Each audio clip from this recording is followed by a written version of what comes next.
Паводле Лукашэнкі трэба вярнуцца да тых аб'ёмаў раллі, што існавалі ў савецкія часы. І гэты працэс ужо ідзе. Толькі за мінулы год у Гомельскай вобласці ў сельгазгаспадарчы абарот вярнулі больш як 1000 гектараў земляў, раней забруджаных у выніку аварыі на Чарнобыльскай АЭС. Пасля тэхнагеннай катастрофы 1986 года амаль чвэрць тэрыторыі Беларусі была забруджана 137 ізатопам цэзію ды іншымі небяспечнымі радыёнуклідамі. Больш за 260 000 гектараў зямлі былі афіцыйна выключаны з абароту як небяспечныя. Пры гэтым перыяд паўраспаду асноўных забруджвальнікаў стронцыю 90 і цэзію 137 складае каля 30 гадоў. Гэта азначае, што толькі палова рэчыва распадаецца за гэты тэрмін. Каб узровень актыўнасці гэтых элементаў знізіўся да бяспечных фонавых значэнняў, то бок паменшыўся ў 1000 разоў, неабходна каля 300 гадоў, а для поўнага ачышчэння тэрыторыі ад больш устойлівых ізатопаў, напрыклад, плутонію, спатрэбяцца тысячагоддзі. Уже цяпер з намі на відэасувязі навуковец Сергей Бесараб. Сергей, вітаем. Вітанне, спадарства, вітанне. Прывітанне. Ну, хацелі б пачаць з нашай апытанкі. Мы вось нашых гледачоў сёння пытаем, што вось гэтае змяншэнне, афіцыйнае змяншэнне забруджанай зоны, што яно азначае? Гэта следства яе натуральнага ачышчэння ад радыяцыі, гэта эканамічная неабходнасць, бо земляў не хапае, альбо ўсё-такі гэта злачынства супраць беларусаў, як бы адказаў на нашае апытанне навуковец Сергей Бесараб. Ну, глядзіце, з навуковага пункту гледжання галоўнай пагрозай на гэтых тэрыторыях з'яўляецца не вонкавы фон, тое, чым палохалі людзей у 86-м, так званая абментная эквівалент дозы. Да? Зараз асноўная пагроза – гэта пастаянная інкарпарацыя, то бок унутранае прымяненне праз харчовыя ланцугі, глеба, расліна, жывёла, чалавек. Там, да? Вось, як правільна заўважылі ў рэпартажы, асноўная доза натуральнай ізатопы – гэта 137 цэзій і 90 стронцый. То бок уся існуючая радыёбіялогія кажа, што нават нізкадозавае, але хранічнае паступленне гэтых нуклідаў, яно правакуе сістэмны акісляльны стрэс і працяглыя генетычныя мутацыі. То бок цэзій, як хімічны аналаг калію, ён як бы выбарча дэпануецца, напрыклад, у цягліцах. І што найбольш крытычна ў сардэчным міякардзе. Гэта непазбежна выклікае сардэчна-сасудзістыя паталогіі. Ну, гэта пытанне вельмі выдатна асвятляў прафесар Бандажэўскі. Да? То бок вось гэта сляпое на паперах зняццё статусу зоны адчужэння, яно фактычна дае дазвол на сістэматычны асэнсаваны этнацыд насельніцтва. То бок вось як я гэта ўспрымаю. Бок усё ж такі неабходна, каб 300 гадоў мінула, каб перыяд поўнага распаду адбыўся, толькі пасля можна выкарыстоўваць гэтыя землі. Ці правільна я разумею? У радыёбіялогіі лічыцца, што колькасць радыёнукліда зніжаецца да фонавага ўзроўню пасля 10 перыядаў паўраспада. 10 перыядаў паўраспада. Зараз прайшоў толькі адзін, каб вы разумелі. То бок, умоўна кажучы, было там сколькі 100 кілаграм гэтага цэзія выкінута з чарнобыльскага рэактара, а зараз стала 50. І дарэчы, што цікава, і пра гэта я шмат разоў казаў, што асаблівасць рэгіянальнага беларускага забруджання ў яго жорсткай прасторавай нераўнамернасці размеркавання радыёнуклідаў. Разумееце, гэта мазаічнасць, вось такая скура леапарда, то бок выпадзенні 86-го года яны мелі шчыльна непрадказальны стахастычны характар, які вызначаўся лакальнай мікраметэаралогіяй, фізіка-хіміяй часцін, напрыклад, паліўныя матрыцы альбо кандэнсаваныя аэразолі, яны адрозніваліся па свайму выпадзенню. То бок у межах нават 1 гектара градыент шчыльнасці і актыўнасці можа адрознівацца на парадкі. На парадкі, разумееце? І кожнаму, хто гэта разумее, ясна як боскі дзень, што вяртаць гэтыя землі зараз шляхам некага такога макраусярэднення – гэта вар'яцтва. Вар'яцтва. Аб'ектыўная ремедыяцыя патрабуе суцэльнай такой высокараздзяляльнай гама-спектраметрыі, суцэльнага радыёхімічнага картавання. Прычым гэта павінна быць літаральна на кожным метры поля. Разумееце? То бок эканамічна для маштабаў десяткаў тысяч гектараў гэта каласальнейшыя выдаткі. Вось. Таму Лукашенко ўводзіць землі такім адміністрацыйным, нейкім фіктыўна, умоўна бяспечным лімітам. Ну, калі простымі словамі, я для нашых гледачоў, можа, на пальцах так патлумачу, гэта азначае, што вось адно поле там зашкальваюць, пішчаць гэтыя, равуць дазіметры, а суседняе поле там, абсалютна спакойна. А праз поле зноў вар'яцеюць гэтыя дазіметры. Я вось размаўляў, дарэчы, на днях з беларускімі паляўнічымі, яны якраз расказвалі, што падобная сітуацыя, літаральна па ўсёй краіне. З гэтага лесу дзік, ён цалкам радыеактыўны, яго закопваюць, утылізуюць, з суседняга лесу, калі ласка, можна упаляваць. Між тым, улады яны гавораць пра тое, што яны будуць жорстка кантраляваць. Там жа ёсць цэлая градацыя гэтых земляў. Вось тут цалкам усё дазволена, тут пад жорсткім кантролем дазволена, тут дазволена гэта, а гэта не дазволена. Улічваючы бардак, які ёсць у сённяшняй Беларусі, дзе кантраляваць могуць толькі хто там па-беларуску гаворыць, альбо дзе лайкі кісці паставіць. Наколькі ввогуле такі кантроль і заявы пра яго рэалістычныя? І ці не было б найлепшым контролем тут, каб вось гэтыя чыноўнікі, яны самыя елі вось гэтыя харчы з гэтых тэрыторыяў, а таксама жылі бы там. Як вы лічыце? Ведаеце, гэта, конечно, мала б сэнс. Калі я слухаю вось пра гэты весь контроль чыноўнікамі, я разумею, што мы проста ізноў убачым адну функцыю. Функцію, якая на мове спецыялістаў называецца разбаўленне або купаж. То бок працуем па той жа праверанай 86-м годзе пастанове Палітбюро ЦК КПСС нумар 32 ад 22 жніўня 86-го. Вы бярыце адзінку некага бруднага малака альбо збожжа з адноўленых земляў і змешваеце яго з двумя адзінкамі гарантавана чыстай прадукцыі з якой-нибудь Віцебшчыны, напрыклад. Удзельная актыўнасць фінальнай сумесі падганяецца пад жорсткія вось гэтыя рэспубліканскія дапушчальныя ўзроўні. То бок на добры толк агулам ізатопаў не павінна быць у ежы, але ў Беларусі гэта укладаецца ў дапушчальныя ўзроўні. То бок атрымоўваецца нейкая чыстая на паперы ежа. Але з кропкі гледжання законаў біяфізікі, фундаментальнага прынцыпу Алара нават, калектыўная доза папуляцыі не памяншаецца.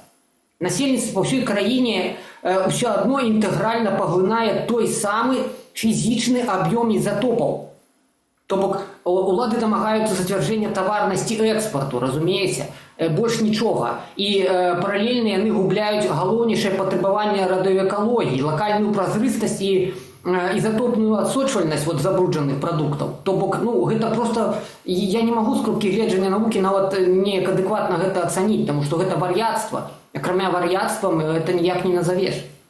Калі апрацоўваецца сухая зямля, то ўтвараецца пыл. Атрымліваецца, калі мы радыеактыўную зямлю будзем апрацоўваць, то і землі чыстыя будуць падвергацца гэтаму забруджванню ў выніку?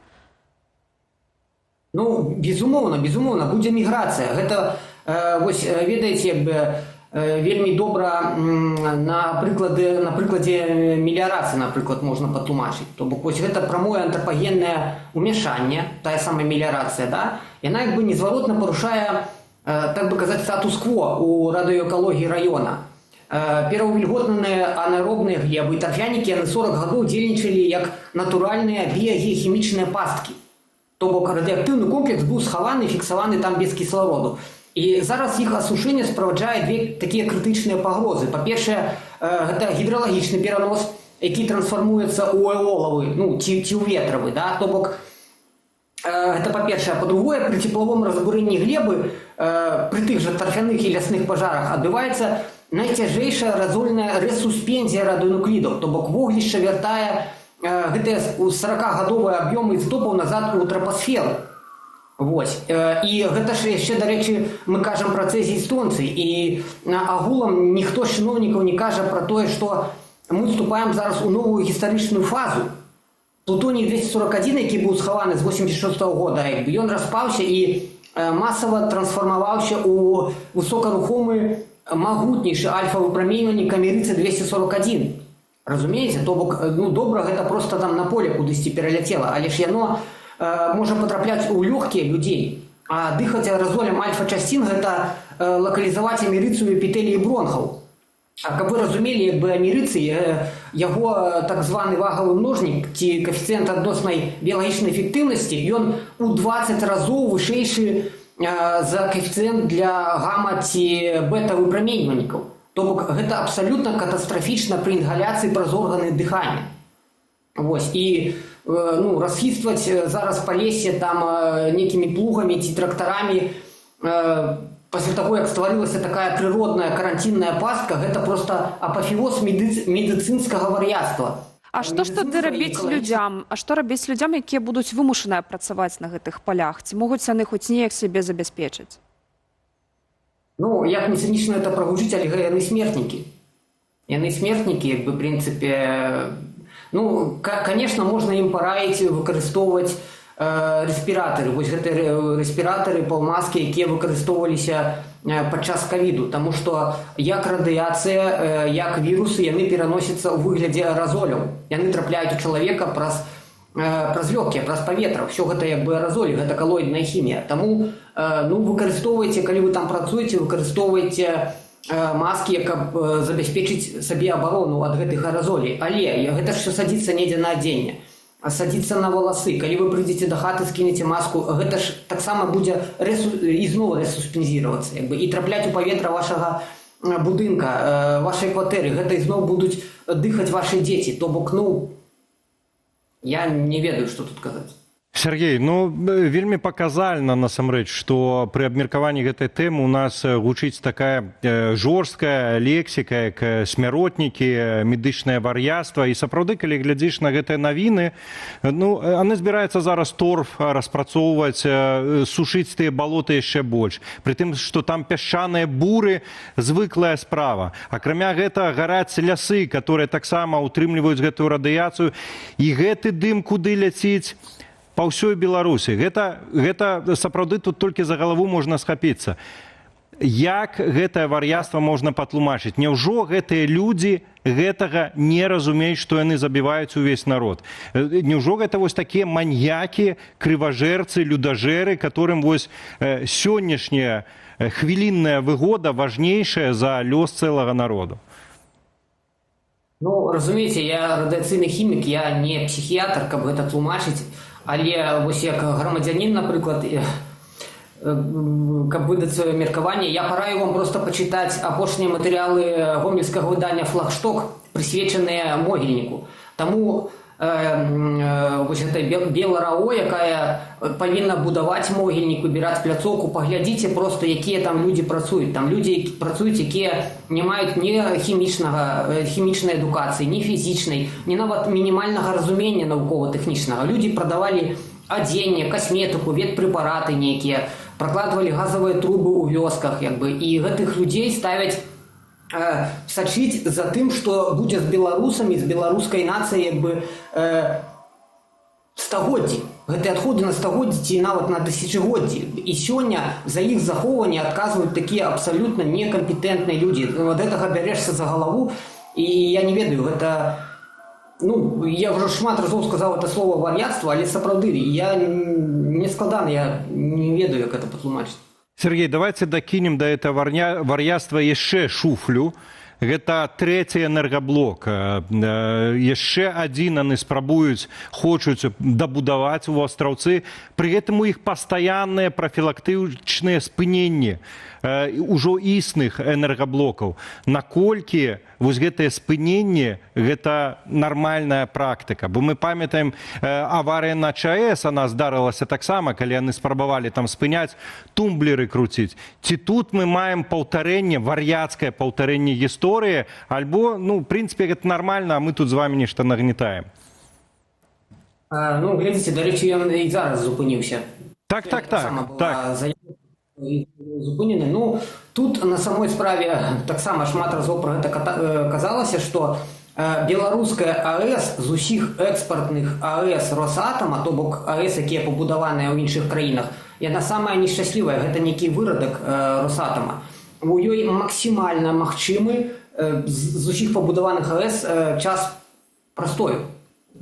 То бок з чым гэта звязана, ну мне складана сказаць, як бы, але ёсць такія ўскосныя пацверджанні з-за таго, што там і карупцыя вельмі высокі ўзровень, і саботаж, і вот это так званае імпартазамяшчэнне, калі як бы замест запланаваных нейкіх дэталяў ці матэрыялаў купляюць што таннейшае. То бок я мяркую, што трэці энергаблок, калі ён будзе пабудаваны, ну тут патрэбна разумець, што не патрэбна нікому, ні беларусам, ні людзям, ні энергасістэме той трэці энергаблок. Трэці энергаблок – гэта яшчэ адзін крэдыт у Расіі на будаўніцтва. Гэта яшчэ адзін звязаны крэдыт. Вось. І Лукашенко спрабуе проста улезці ў гэты яшчэ адзін звязаны крэдыт, каб за яго кошт нешта там сабе аплочваць, каб працягнуць сваю агонію. Бо ён ужо ў агоніі. А потым, ну, як кажуць, што пасля іх хоць потоп аддаваць, мы яшчэ не пачалі аддаваць крэдыт за пабудаваны ВС. І кожны беларус, вось я дакладна гэта ведаю, што кожны беларус адчуе на сваёй скуры, калі Беларусь пачне аддаваць крэдыт Расіі. Гэта такія велізарныя грошы. Лукашенко ўвесь час як бы прасіў адтэрміноўку, але ж вечна адтэрміноўваць нельга.